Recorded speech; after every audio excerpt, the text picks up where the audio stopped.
நீங்க நினைச்சதெல்லாம் நடக்கும் உங்க கண்ணு முன்னாலே. நீங்க நல்லா இருக்கணும், நாடு முன்னேற, இந்த நாட்டில் உள்ள ஏழைகளின் வாழும் முன்னேற.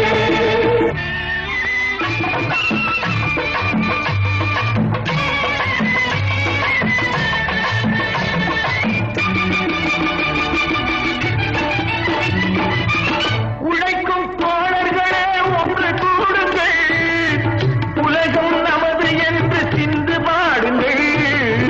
உழைக்கும் தோழர்களே ஒன்று கூடுங்கள், உலகம் நமது என்று சிந்து பாடுங்கள். மேடு பள்ளம் இல்லாத சமுதாயம் காண என்ன வழி என்று எண்ணி பாருங்கள். அண்ணா சொன்ன